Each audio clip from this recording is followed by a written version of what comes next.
നാടിന്റെ മുഴുവൻ വിങ്ങലാക്കുകയാണ് 12 വയസ്സുകാരൻ ഹിഷാം അടക്കം ആ 9 പേരും. വാൽപ്പാറ ദുരന്തത്തിൽ മരിച്ച 9 പേരുടെയും മൃതദേഹം നാട്ടിലെത്തിക്കുന്നതിന് മുൻപ് തന്നെ ആളുകൾ പൊതുദർശനം നടക്കുന്ന അമ്പലപ്പറമ്പ് ഹയർ സെക്കൻഡറി സ്കൂളിലേക്ക് എത്തിയിരുന്നു.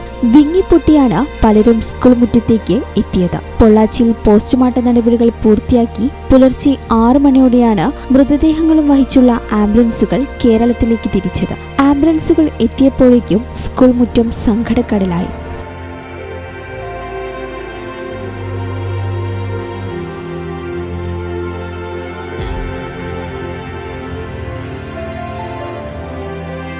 പാങ്ങ് പള്ളിപ്പറമ്പ് GLP സ്കൂളിലെ അധ്യാപകരും ജീവനക്കാരും അടങ്ങുന്ന 13-അംഗ സംഘത്തിലെ 9 പേരാണ് വെള്ളിയാഴ്ച വൈകുന്നേരം 5:30 വാൽപ്പാറ ചുരം റോഡിലെ 13-ാം ഹെയർപിൻ വളവിൽ നടന്ന അപകടത്തിൽ മരിച്ചത്. നിയന്ത്രണം വിട്ട വാൻ 300 അടി താഴ്ചയിലേക്ക് മറിഞ്ഞ് 9-ാം വളവിലേക്ക് പതിക്കുകയായിരുന്നു. സ്കൂൾ പ്രധാനാധ്യാപിക അജിത, അധ്യാപകരായ റംല, സുഹറ, ആഷ, മജീദിന്റെ ഭാര്യ Rukkiya, school bus driver Noushad, പാചകത്തൊഴിലാളി സാജിദ എന്നിവർ സംഭവസ്ഥലത്തും സുഹറയുടെ മകൻ 12 വയസ്സുള്ള ഹിഷാം ആശുപത്രിയിൽ വെച്ചും മരണപ്പെട്ടു. അപകടത്തിൽ പരിക്കേറ്റ ഷഹദീൻ മുഹമ്മദ്, നൌഷാദ് അലി, മുഹമ്മദ് ഫയീസ് എന്നിവർ കോയമ്പത്തൂർ മെഡിക്കൽ കോളേജിൽ ചികിത്സയിലാണ്. ഇതിൽ നൌഷാദ് അലിയും മുഹമ്മദ് ഫയീസും തീവ്രപരിചരണ വിഭാഗത്തിലാണ്. പരുക്കുകളോടെ അത്ഭുതകരമായി രക്ഷപ്പെട്ട 10 വയസ്സുകാരി മസ്നീനെ പെരിന്തൽമണ്ണ ജില്ലാ ആശുപത്രിയിലേക്ക് മാറ്റിയിട്ടുണ്ട്. എന്നാൽ തന്റെ ഉമ്മ മരിച്ച വിവരം മസ്നീൻ ഇപ്പോഴും അറിഞ്ഞിട്ടില്ല. പൊതുദർശനത്തിന് ശേഷം മൃതദേഹങ്ങൾ ബന്ധുക്കൾക്ക് വിട്ടു നൽകി. ഒരു ഗ്രാമത്തെയും സ്കൂളിനെയും ഒന്നടങ്കം തളർത്തിയ തീരാനഷ്ടത്തിന്റെ വേദനയിലാണ്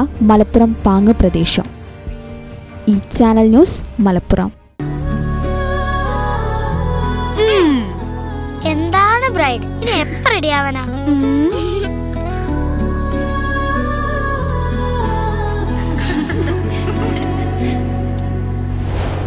നറുപൂ പോലെ നിറമേകും MX, വെണ്ണിലാവായെന്നുള്ളാകെ MX.